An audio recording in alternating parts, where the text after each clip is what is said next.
बिस्मिल्लाहिर्रहमानिर्रहीम। गुज़श्ता लेक्चर में Mendel's law of inheritance हमने पढ़ा था और उसमें लॉ ऑफ सेग्रीगेशन मैंने आपको पढ़ाया था। थोड़ा सा हम आज उसी को मज़ीद डिस्कस करेंगे कि मेंडल ने पी प्लांट मटर के पौधे में जो 7 ट्रेट्स को स्टडी किया, आज हम उनको स्टडी करेंगे। ट्रेट्स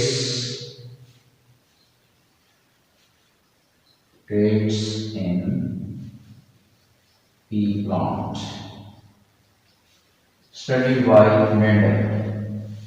तो मेंडल ने 7 ट्रेट्स स्टडी की। उनमें सबसे पहले जो पहली ट्रेट है, यहाँ हम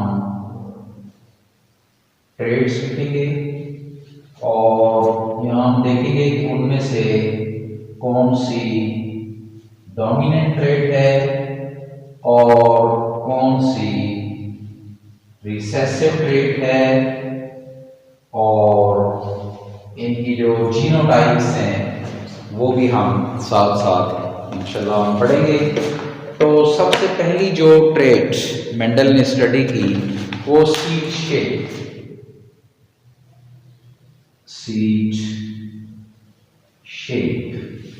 सीड शेप जो है ये राउंड भी होती है और रिंकल्ड भी होती है। इसमें राउंड शेप है ये डोमिनेंट ट्रेट है और रिंकल्ड शेप जो है ये रिसेसिव ट्रेट है। और जो राउंड शेप है इसको जो जीन्स जाहिर करते हैं वो जीन का एक जोड़ा, और वो जोड़ा हम कैसे बनाते हैं, इस शेप का जो हमने इस ट्रेट का राउंड का पहला इंग्लिश का जो लेटर है इससे हम जीन्स का जोड़ा बनाते हैं। तो कैपिटल आर एक जीनोटाइप इसकी ये होगी राउंड शेप की। ये डोमिनेंट ट्रेट है। सीड शेप जो असल हमारी मेन ट्रेट है वो सीड शेप है, और इसमें से राउंड शेप डोमिनेंट है, रिंकल्ड शेप रिसेसिव है। और जीन्स को या जीनोटाइप को जाहिर करने के लिए हम अमूमन जो डोमिनेंट ट्रेट होती है उसके वर्ड का पहला लेटर जीन्स को लिखने के लिए हम इस्तेमाल करते हैं। और जीन्स चूंकि जोड़ों की शक्ल में होते हैं लिहाजा हम कैपिटल आर और कैपिटल आर से राउंड शेप को जाहिर करते हैं। और ये इसकी होमोजाइगस कंडीशन है। होमोजाइगस कंडीशन क्या होती है, जिसमें दोनों जीन्स एक जैसे हों, जिसमें दोनों लेटर्स एक जैसे हों। और दूसरी जीनोटाइप हमेशा याद रखें, डोमिनेंट जो ट्रेट होती है उसकी जीनोटाइप्स 2 तरह से लिखी जाती हैं। वो एक तो होमोजाइगस कंडीशन होती है और एक हेट्रोजाइगस कंडीशन होती है। हेट्रोजाइगस कंडीशन होती है जिसमें एक लेटर कैपिटल होता है और एक लेटर स्मॉल होता है। इसको हम हेट्रोजाइगस भी कहते हैं। जीनोटाइप्स 2 तरह की होती हैं, होमोजाइगस और हेट्रोजाइगस। और होमोजाइगस में दोनों लेटर एक जैसे होते हैं, चाहे दोनों कैपिटल हों चाहे दोनों स्मॉल हों। और हेट्रोजाइगस कंडीशन में एक लेटर कैपिटल होता है और एक स्मॉल होता है। होमोजाइगस जीनोटाइप को हम ट्रू ब्रीडिंग भी कहते हैं। होमोजाइगस जीनोटाइप को एक ऐसे जानदार को जिसकी जीनोटाइप होमोजाइगस हो उसको ट्रू ब्रीडिंग या सही नस्ल जानदार भी कहते हैं। और हेट्रोजाइगस का दूसरा नाम हाइब्रिड जानदार भी होता है, हाइब्रिड जानदार भी होता है। अब रिंकल्ड रिसेसिव ट्रेट की तरफ आए। हर ट्रेट की दो डिस्टिंक्ट फॉर्म्स होती हैं, हर ट्रेट की दो डिस्टिंक्ट फॉर्म होती हैं, दो मुख्तलिफ शक्लें होती हैं, एक डोमिनेंट एक रिसेसिव। तो सीड शेप इसकी डोमिनेंट जो शक्ल है वो राउंड है और इसकी रिसेसिव शक्ल रिंकल्ड यानी झिरीदार है। तो झिरीदार इसको जो जीन्स जाहिर करते हैं वो स्मॉल आर का जोड़ा होगा। अब ये चीज इससे पहले भी हम डिस्कस कर चुके हैं कि ये जो जीन्स हैं, डोमिनेंट ट्रेट का जो वर्ड होता है उसका पहला लेटर जीन्स के, उसी से हम जीन्स के जोड़े बनाते हैं। लेकिन जो रिसेसिव ट्रेट होती है उसकी जीनोटाइप को लिखने के लिए हम W नहीं इस्तेमाल करते, उसके लिए हम यही जो जीन्स हैं, जो डोमिनेंट ट्रेट के जीन्स हैं, इन्हीं के स्मॉल लेटर्स को हम इस्तेमाल करते हैं। तो ये पहली ट्रेट जो मेंडल ने अपने एक्सपेरिमेंट्स, अपने तजुर्बात में जो स्टडी की वो सीड शेप थी कि सीड शेप मटर के जो बीज की शक्ल है वो गोल भी होती है, झिरीदार भी होती है। और ये जो गोल है, गोल बीज, इनकी जीनोटाइप दो तरह की हो सकती है, होमोजाइगस, हेट्रोजाइगस, ट्रू ब्रीडिंग या हाइब्रिड। जबकि रिसेसिव ट्रेट को हमेशा, रिसेसिव ट्रेट उस वक्त जाहिर होती है जब दोनों स्मॉल लेटर्स होंगे, जब दोनों जीन्स स्मॉल लेटर्स की शक्ल में होंगे। तो ये पहली जो ट्रेट मेंडल ने स्टडी की वो सीड शेप। दूसरी जो ट्रेट है वो है सीड कलर, सीड कलर, बीज का रंग, सीड कलर, बीज का रंग। इसमें जो डोमिनेंट कलर है वो येलो है, येलो, और जो रिसेसिव है वो ग्रीन है, ग्रीन है, येलो और ग्रीन। दूसरी ट्रेट, दूसरी खसूसियत, दूसरी सिर्फ जिसको मेंडल ने स्टडी किया अपने लॉज ऑफ इनहेरिटेंस के लिए, वो सीड कलर है, बीज का रंग है। इसमें डोमिनेंट रंग येलो होता है और रिसेसिव ग्रीन होता है। गालिब खसूसियत येलो है और मगलूब खसूसियत ग्रीन है।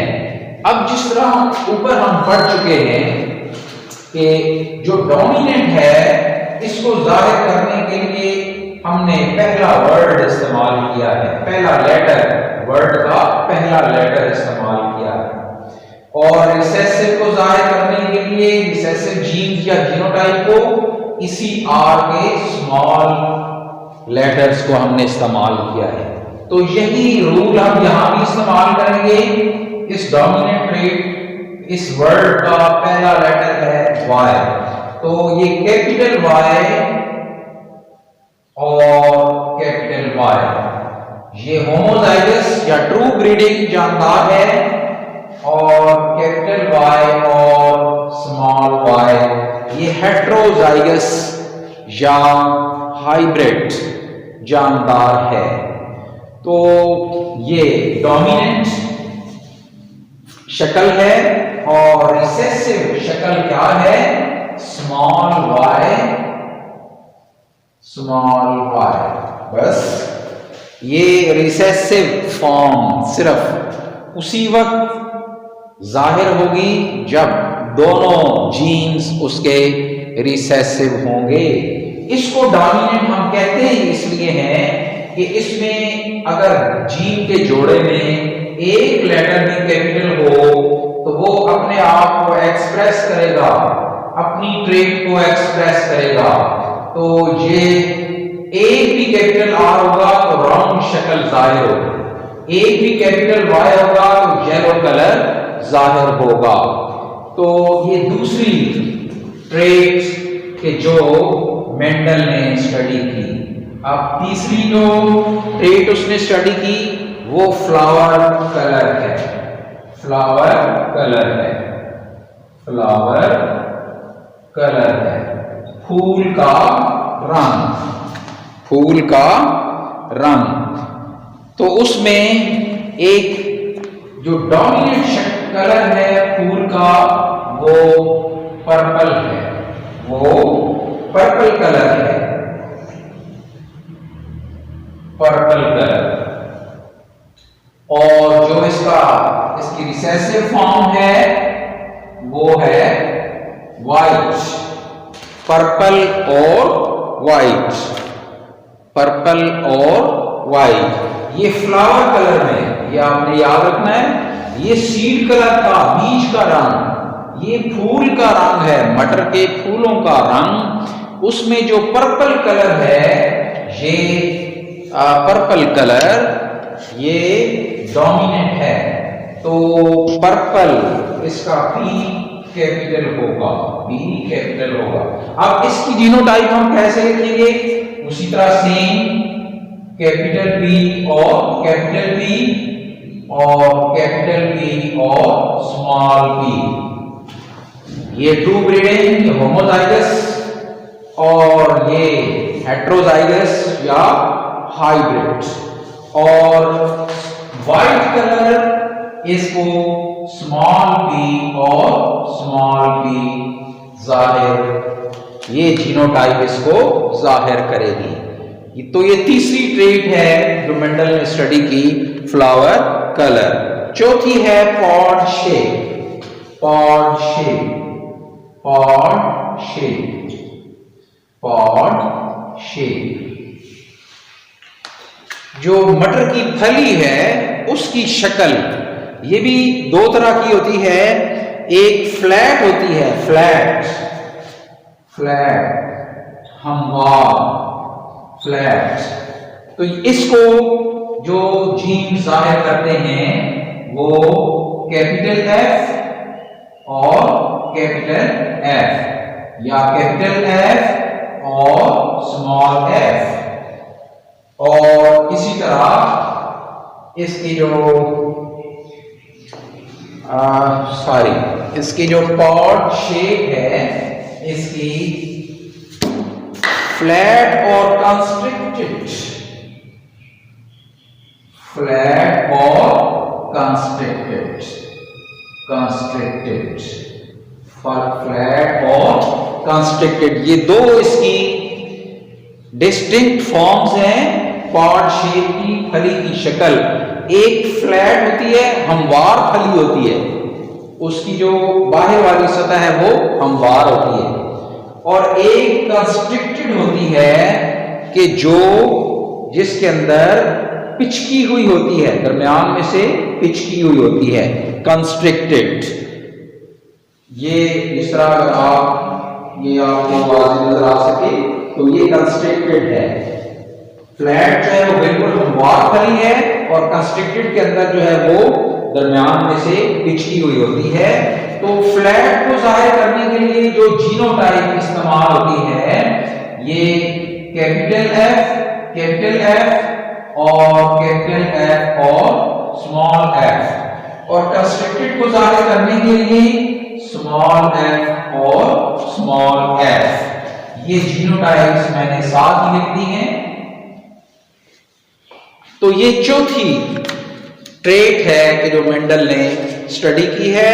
पांचवी जो है ये पॉड कलर है, पॉड कलर है, पॉड कलर, पॉड कलर, फली का रंग। ये फली की शक्ल थी हमवार और कुचली हुई, और ये फली का रंग है। तो फली के रंगों में से ग्रीन और येलो, ग्रीन और येलो, ग्रीन डोमिनेंट है, येलो इसमें रिसेसिव है। तो ग्रीन को जाहिर करने के लिए कैपिटल जी और स्मॉल जी, और इसको येलो को जाहिर करने के लिए स्मॉल जी और स्मॉल जी। अब मेरा ख्याल है कि ये चीज आपको समझ आ चुकी होगी कि हम किस तरह डोमिनेंट ट्रेट की जीनोटाइप कैसे हम लिखते हैं, और रिसेसिव जो ट्रेट है उसकी जीनोटाइप हम कैसे लिखते हैं। तो डोमिनेंट ट्रेट हमेशा उसकी दो जीनोटाइप्स होती हैं, याद रखना है। जेनेटिक्स के अंदर ये चीजें समझने वाली हैं, अगर समझ आ जाएं तो बहुत आसान है, ना समझ आए तो बहुत मुश्किल है। तो डोमिनेंट ट्रेट को जाहिर करने के लिए इसकी दो जीनोटाइप्स होती हैं, एक होमोजाइगस जिसको ट्रू ब्रीडिंग भी कहते हैं, एक हेटेरोजाइगस जिसको हाइब्रिड भी कहते हैं। अब इसमें देखिए कैपिटल आर स्मॉल आर, इसमें कैपिटल वाई, इसमें capital Y small Y. Purple में capital P small P. Flat में कैपिटल एफ स्मॉल एफ, और ग्रीन में कैपिटल जी स्मॉल जी, और रिसेसिव में हमेशा दोनों लेटर स्मॉल होते हैं। आप देखिए रिंकल्ड में दोनों स्मॉल आर, ग्रीन में दोनों स्मॉल वाई, व्हाइट में दोनों स्मॉल पी, कंस्ट्रिक्टेड में दोनों स्मॉल एफ, येलो में दोनों स्मॉल जी। अब जो आखिरी दो हैं उसमें एक है flower position number 6, flower position, फूल की पोजीशन, फूल कहां पर वाक़या है। इसमें एक फूल एक्सियल होता है, एक्सियल, और एक फूल जो है वो टर्मिनल होता है, टर्मिनल। एक्सियल और टर्मिनल को समझने के लिए, एक्सियल क्या होता है, अब एक प्लांट है, ये फर्स्ट का स्टेम है, यहां पर इसकी ये ब्रांच है, तो यहां पर जो फ्लावर लगते हैं इसको यहां पर ये एक्सियल फ्लावर होते हैं, यानी मेन स्टेम के साथ जो यहां पर लीव्स या ब्रांचेस होती हैं, स्टेम और लीव का ये जो मीडियोल होता है, इसके यहां पर इस एंगल को एक्सियल कहते हैं, एक्सियल। यहां पर जो फ्लावर एक्सियल, और टर्मिनल फ्लावर क्या होता है, जो एंड पे लगता है, किसी स्टेम के या किसी ब्रांच के एंड पे लगता है, उसको टर्मिनल फ्लावर कहते हैं। एक्सियल फ्लावर जो एक्सिस में लगता है, एक्सिस के अंदर, ये एक्सिस कहलाता है, वो एंगल कि जो लीव या ब्रांच मेन स्टेम के साथ बनाती है, इसको हम एक्सिस कहते हैं, और इसको एक्सियल फ्लावर कहते हैं। तो ये एक्सियल फ्लावर जो है ये डोमिनेंट ट्रेट है, और टर्मिनल फ्लावर जो है ये रिसेसिव ट्रेट है। तो इनकी जीनोटाइप्स जिस तरह हम पहले लिखते आए हैं, एक्सियल की जो है ये कैपिटल ए और कैपिटल ए, कैपिटल ए और कैपिटल ए, और कैपिटल ए और स्मॉल ए, और टर्मिनल की स्मॉल ए। तो ये छठी ट्रेट है जो मेंडल ने स्टडी की है। सेवंथ और लास्ट स्टेम लेंथ है, स्टेम लेंथ। सेवन जो है ये स्टेम लेंथ है, स्टेम लेंथ के तने की लंबाई, ये 7वीं ट्रेट उसने स्टडी की। और इसमें लॉन्ग और शॉर्ट या टॉल और शॉर्ट, लॉन्ग या आप टॉल भी कह सकते हैं, टॉल और शॉर्ट या ड्वार्फ भी इसके लिए लफ्ज इस्तेमाल होता है। तो लॉन्ग या टॉल के लिए अगर आप लॉन्ग इस्तेमाल करेंगे तो एल इस्तेमाल होगा, टॉल इस्तेमाल करेंगे तो टी इस्तेमाल होगा, कैपिटल टी और कैपिटल टी स्मॉल टी। और इसकी शॉर्ट की जीनोटाइप जो है ये स्मॉल टी और स्मॉल टी है। तो ये 7 ट्रेट्स हमने स्टडी कर ली हैं कि जो मेंडल ने अपने लॉज ऑफ इनहेरिटेंस में जिनको स्टडी किया था।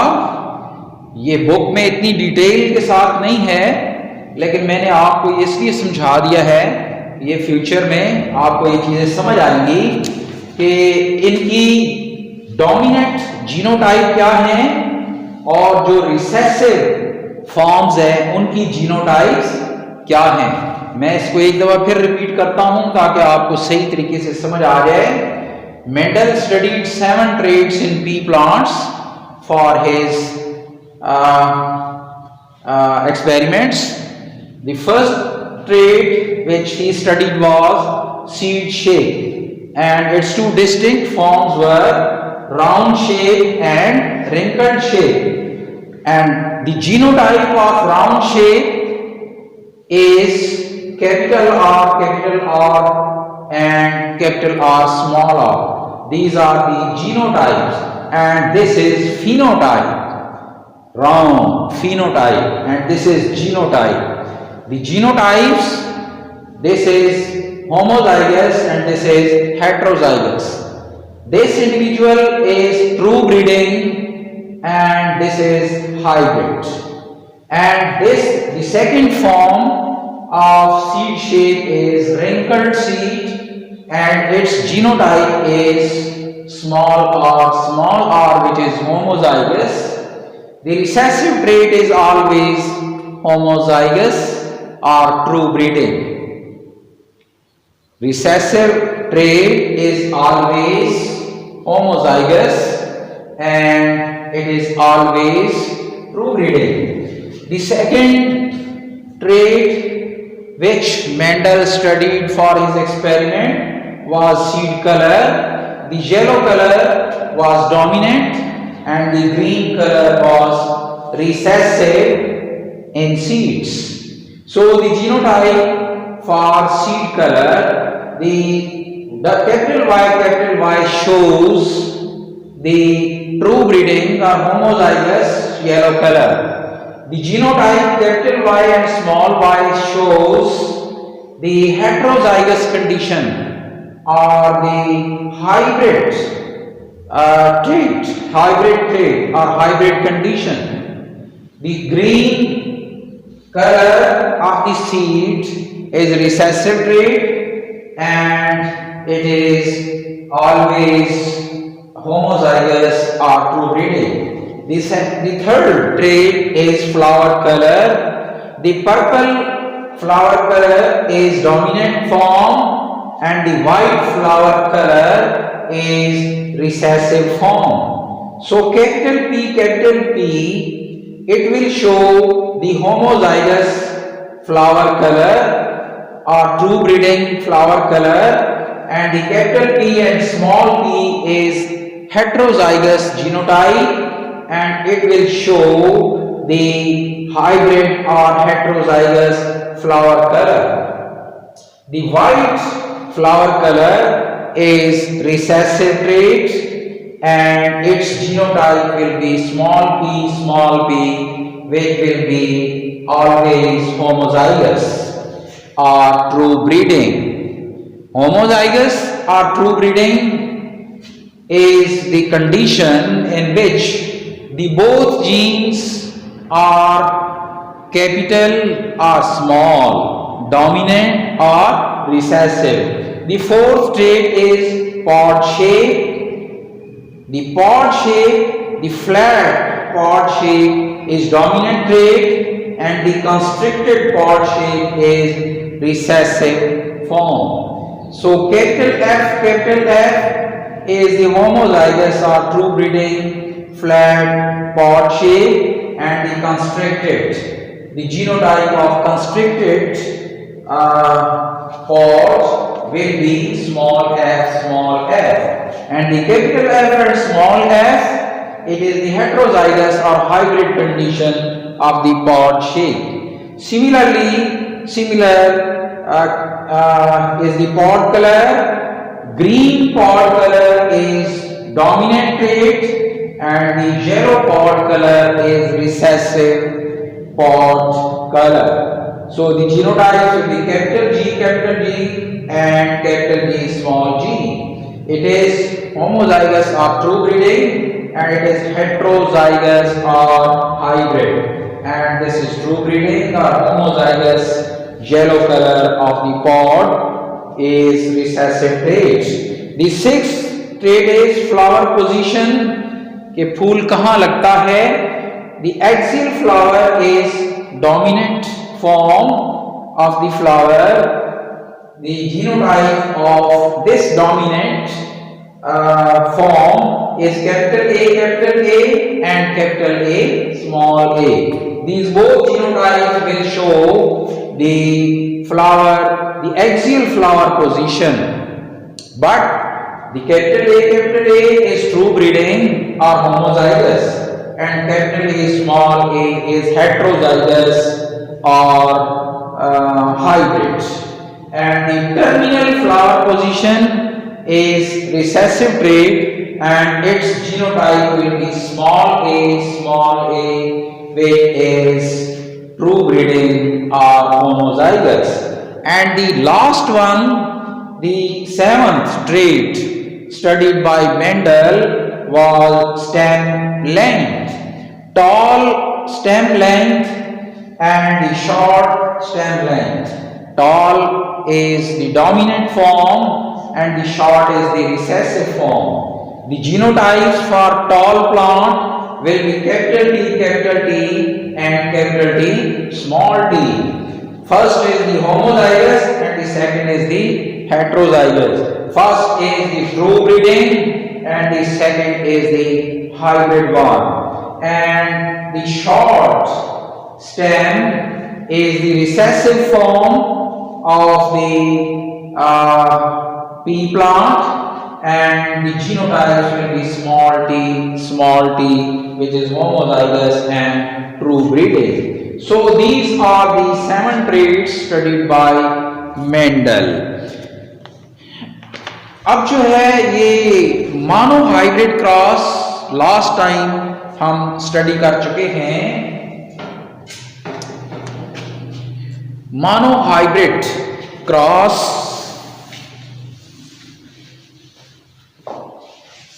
monohybrid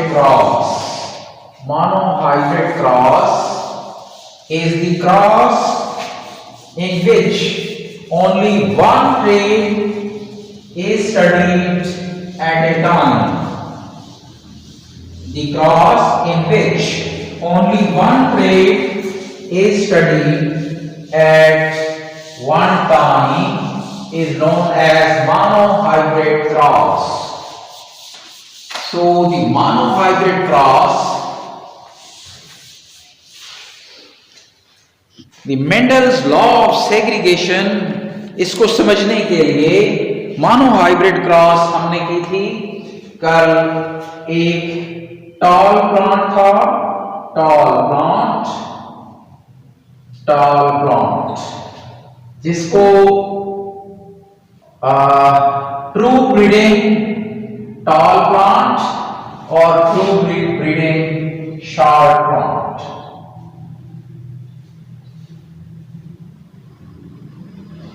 True breeding tall plant or true breeding short plant. तो ये P1 है, P1 पेरेंट्स हैं, ये इनकी जीनोटाइप है, ये फिनोटाइप है, ये जीनोटाइप है, ये फिनोटाइप है और ये इनकी जीनोटाइप है। अब हम इनके गैमीट्स बनाएंगे, गैमीट्स। अब जब भी गैमीट्स बनते हैं तो जीन के इस जोड़े में से दोनों अलग हो जाते हैं, दोनों अलग हो जाते हैं। अब ये एक गैमीट में ये जीन जाएगा, दूसरे गैमीट में ये जीन जाएगा। इन दो में से भी एक गैमीट में ये चला जाएगा, दूसरे गैमीट में चला जाएगा। लेकिन याद रखें कि अब ये दोनों एक जैसे हैं, ये दोनों एक जैसे हैं। अब यहां पर जब हम जीन्स बनाते हैं, गैमीट्स बनाते हैं, ऐसी कंडीशन में कि जब पेरेंट्स होमोजाइगस हों, जब पेरेंट्स ट्रू ब्रीडिंग हों, तो उस वक्त बजाय दोनों के लिखने के, अलग अलग लिखने के, हम एक एक लेटर लिखेंगे, एक एक जीन बनाएंगे। अब ये एक गैमीट बन गया, ये दूसरा गैमीट बन गया। अब इनकी F1 जनरेशन क्या होगी? F1 जनरेशन, इसमें दोनों गैमीट आपस में मिल जाएंगे, कैपिटल T और स्मॉल t। फिर इसमें जोड़े आपस में, जीन जोड़े बन गए। तो ये P1 है, पेरेंट्स है, ये ट्रू ब्रीडिंग टॉल प्लांट है, ये ट्रू ब्रीडिंग शॉर्ट प्लांट है। ये इनके गैमीट्स हैं, ये इनकी F1 फर्स्ट फेलियल जनरेशन, पहली नस्ल है। और ये पौधे कैसे होंगे? ये टॉल प्लांट होंगे, टॉल प्लांट, टॉल प्लांट। अब वो 7 ट्रेड्स मैंने इसीलिए आपको समझाई हैं ताकि आपको जीनोटाइप और फिनोटाइप का पता चल जाए। अब ये जो कंडीशन है, ये हाइब्रिड कंडीशन है, हाइब्रिड। अब ये टॉल प्लांट है, ये भी टॉल प्लांट है, लेकिन इन दोनों में फर्क है। ये टॉल प्लांट होमोजाइगस और ट्रू ब्रीडिंग है, कैपिटल T, कैपिटल T। अब ये भी टॉल प्लांट है, लेकिन ये हेट्रोजाइगस है, या इसका दूसरा नाम हाइब्रिड है, हाइब्रिड, हाइब्रिड है। ये भी टॉल प्लांट है लेकिन हाइब्रिड है, या इसको हम मानो हाइब्रिड भी कहते हैं, मानो हाइब्रिड, मानो हाइब्रिड भी इसे हम कहते हैं, मानो हाइब्रिड। क्योंकि इसमें हमने एक क्रॉस में एक ट्रेट हमने स्टडी की है, मानो हाइब्रिड क्रॉस है ये मानो हाइब्रिड क्रॉस के नतीजे में ये इंडिविजुअल हमें मिला है, लिहाजा इसको मानो हाइब्रिड भी कहते हैं। तो monohybrid is the individual which is produced as a result of monohybrid cross, और monohybrid cross will result into mono hybrid individual। तो ये मानो हाइब्रिड क्रॉस की डेफिनेशन या मानो हाइब्रिड की कंडीशन डेफिनेशन हमने पढ़ ली है। अब इसी तरह दूसरी मिसाल जो आपकी बुक में है वो true breeding round seeded male plant को true breeding short plant, short female plant, इनको क्रॉस किया गया है P1। ये पेरेंट्स हैं true breeding round seeded plant और true breeding wrinkled seeded female plant.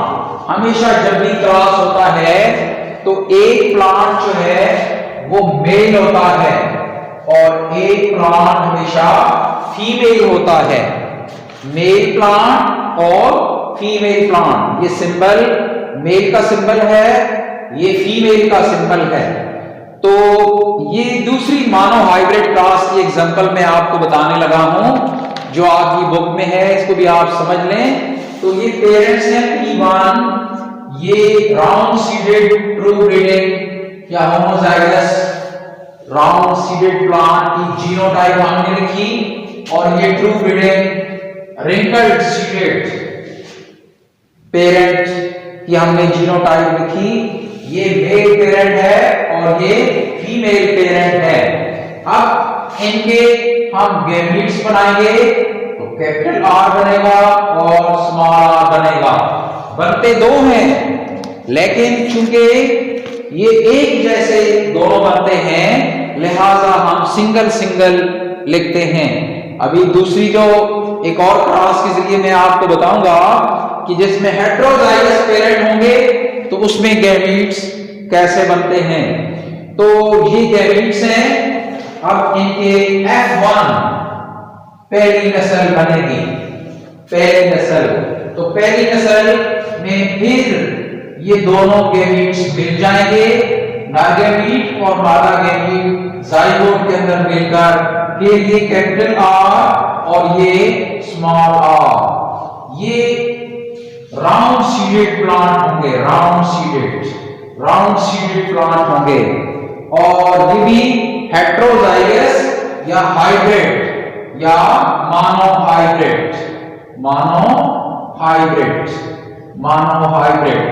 ये इंडिविजुअल, ये भी राउंड सीडेड। अब इस राउंड में और इस राउंड में फर्क है। ये जो है ये होमोजाइगस या true breeding round seeded parents हैं, और इनकी जो ऑफस्प्रिंग है, इनके जो नेक्स्ट इनकी औलाद है, इनके बच्चे हैं या नेक्स्ट नस्ल है, ये हेटेरोजाइगस राउंड है ये भी राउंड है, गोल बीन वाले हैं, लेकिन इनमें एक छोटा जीन मौजूद है, रिसेसिव का जीन मौजूद है, चिरीदार जीन भी मौजूद है। तो लिहाजा इसको हम मोनोहाइब्रिड कहेंगे। तो ये मोनोहाइब्रिड क्रॉस की एग्जांपल्स, अगर क्वेश्चन आ जाए कि व्हाट इज मोनोहाइब्रिड क्रॉस, तो उसकी एग्जांपल भी यही है। और अगर आ जाए कि व्हाट इज मोनोहाइब्रिड इंडिविजुअल और व्हाट इज मोनोहाइब्रिड, तो भी उसकी एग्जांपल ये है। अब मेंडल ने क्या किया कि उसने ये जो F1 है हमारे पास, F1, इसको उसने सेल्फ क्रॉस किया, आपस में इनको क्रॉस किया। अब F1 हमारे पास क्या है, ये है F1, ये हमारे पास है F1 है। अब उसने F1 को F1 के साथ क्रॉस किया। इसी तरह यहां भी ये F1 है, तो यहां भी F1 को F1 के साथ उसने क्रॉस किया। तो ये जो F1 into F1 है, ये हमारे P2 हो गए, पेरेंट्स, सेकंड पेरेंट्स। अगली नस्ल अब हम बनाने लगे हैं। तो ये पेरेंट्स हैं। अब ये F1 है, F1 की जीनोटाइप क्या है, कैपिटल T स्मॉल t, और इसी के साथ क्रॉस किया, कैपिटल T स्मॉल t।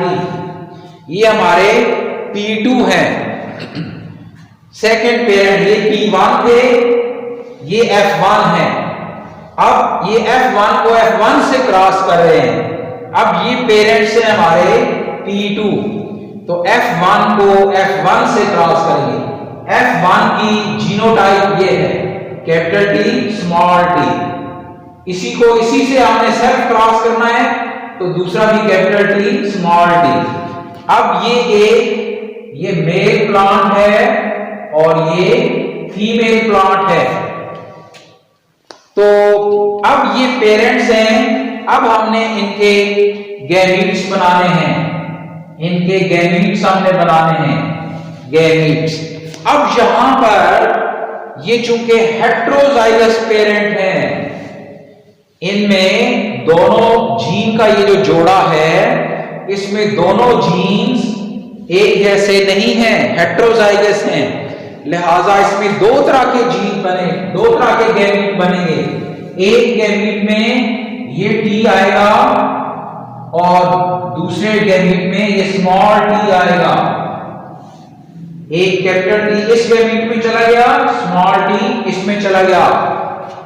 यही मेंडल्स लॉ ऑफ सेग्रीगेशन जो हमने पढ़ा था, ये उसी की एक्सप्लेनेशन हम पढ़ रहे हैं कि जीन हमेशा जोड़ों की शक्ल में होते हैं, लेकिन जब वो गैमीट बनाते हैं तो जोड़े का हर मेंबर एक दूसरे से अलग हो जाता है, सेग्रीगेट हो जाता है।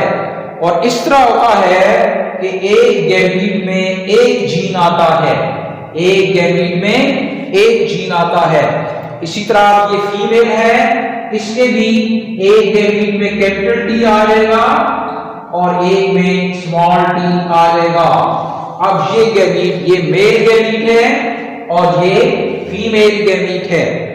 अब इन गैमीट्स, आपको पता है कि गैमीट्स फिर मिलकर आपस में जाइगोट बनाते हैं। नर और मादा गैमीट मिलकर जाइगोट बनाते हैं, फर्टिलाइज्ड एग बनाते हैं, जिससे नया जानदार जन्म लेता है।